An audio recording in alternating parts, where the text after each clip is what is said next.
Hi everyone, and welcome to my second vlog on skills versus capacities in the weight room. In this vlog, I am going to analyze a skill and a capacity deficient back squat and barbell deadlift, and present interventions I used in order to correct these deficiencies. In the following clip, you will see an athlete perform a skill deficient back squat. As can be seen from this lateral perspective, the athlete struggles to descend to a parallel depth squat. This is due to the athlete adopting an inefficient sequencing of the movement pattern. The athlete begins the movement by flexing at the knee and ankle rather than flexing simultaneously at the hip, knee, and ankle, as demonstrated by the red lines. This in turn causes her to exhaust her range of motion at the ankle joint much earlier in the movement and limits her ability to flex at the hips, as if she does flex more at the hips, her center of mass, the red arrow, will be outside the base of support, the yellow line, and cause her to lose balance. From the anterior perspective, we can see that the athlete has a valgus movement at both knees and fails to keep the knees in line with the big toe, as indicated by the red lines. This is due to a lack of skill in activating the glute medius in a correct sequence in order to maintain stability at both knee joints. The pole squat was used in order to assess if the athlete had any restrictions at the ankle, knee, and hip. As can be seen, she is able to attain a squat depth below parallel with the aid of the pole to maintain her center of mass over her base of support and displays no mobility restrictions. To summarize, the movement issues to be addressed are the athlete's knee control and sequencing of the movement pattern, which are both due to a lack of skill. The following clips are of interventions used to correct the athlete's inefficient movement pattern. These are performed using a light weight implement, and once the athlete displays a consistent, competent squat, they are progressed back to the barbell. In the counterbalance squat, having the athlete press a light weight away from their center of mass as they descend into a squat makes it easier for them to maintain their center of mass over their base of support. In the goblet squat, a mini band placed around the knees is used in order to increase recruitment of the glute medius during the squat, cueing the athlete to keep tension on the band or not to let the band pull the knees together helps to maintain proper tracking of the knees in line with the big toes. Goblet squat with posterior band distraction. By placing a resistance band around the hips of the athlete and attaching it posterior to them, it provides a tactile cue to initiate the squat with a hip hinge movement and simultaneously flexing at the ankle, knee, and hip as they descend into the squat. Following on from the skill deficient back squat, the next video shows an athlete performing a capacity deficient back squat. It is evident from the lateral perspective that the athlete is unable to squat to a parallel or deeper depth. This may be due to what appears to be a mobility restriction at the ankle joint. As indicated by the red line, the athlete's capacity to anteriorly translate the tibia over and past the toes is lacking. Further evidence of this capacity deficit is the difference between shin and trunk angles.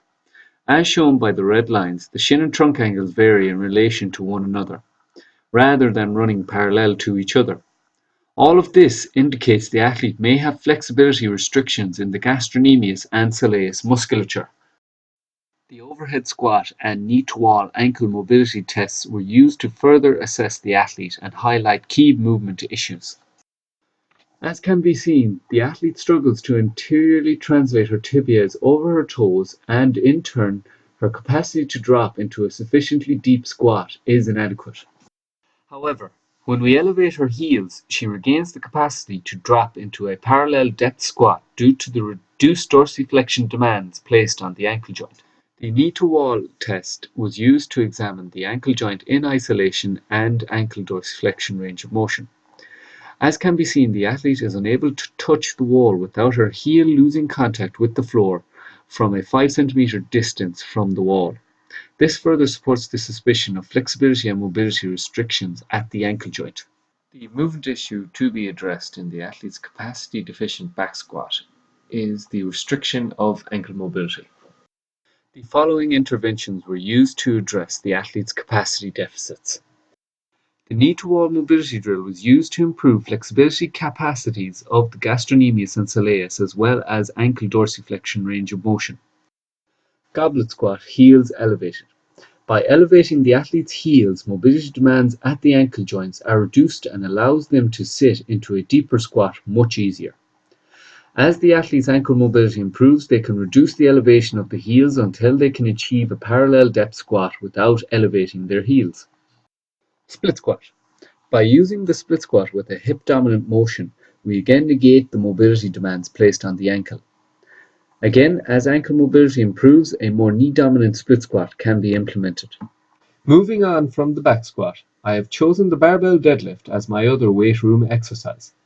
In the following video, you will see an athlete performing a skill-deficient barbell deadlift.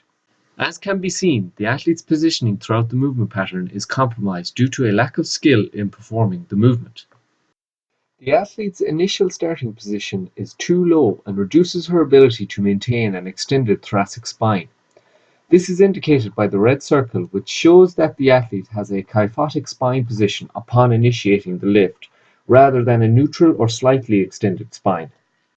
During the descent, the athlete's bar path, indicated by the blue line, moves further away from her center of mass, indicated by the red line. This is due to her lack of skill in executing an adequate hip hinge movement pattern and lack of sufficient engagement of the latissimus dorsi in order to keep the barbell close to her center of mass. In summary, the movement issues the athlete displayed during their skill-deficient deadlift was an inability to attain a neutral spine position during the lift, perform a competent hip hinge movement pattern, and a lack of sufficient engagement of the latissimus dorsi muscle group. The following interventions were used to correct the inefficient movement pattern. The quadruped pelvic tilt drill was used in order to teach the athlete how to orientate their pelvis into anteriorly and posteriorly tilted positions, and teach them how to achieve a neutral spine position. The hip hinge with a dowel was used in order to provide a tactile cue to help the athlete execute a competent hip hinge movement pattern.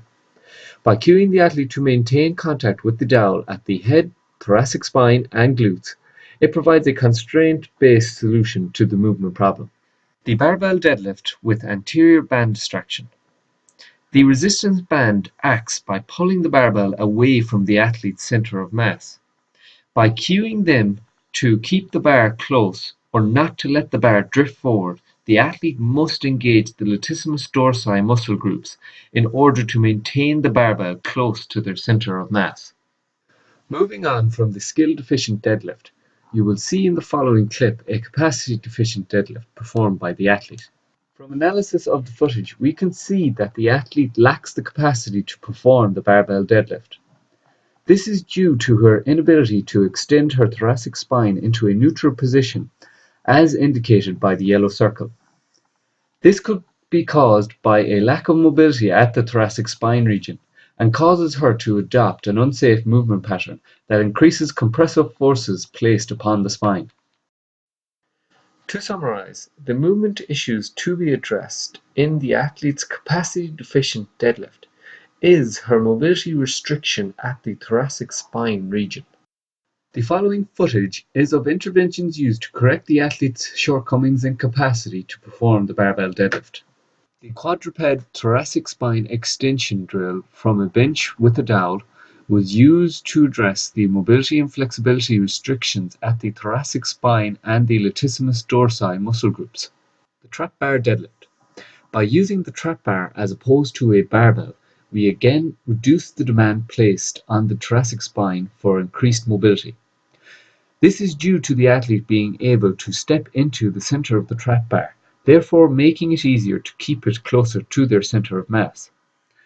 Whereas with the barbell deadlift, it begins further away from the athlete's center of mass and in turn places higher demands on the athlete's capacities to perform the exercise competently. Barbell deadlift from blocks. By using blocks to raise the starting point of the barbell deadlift, we reduce the need for increased mobility at the thoracic spine, which makes it easier for the athlete to maintain a neutral spine position.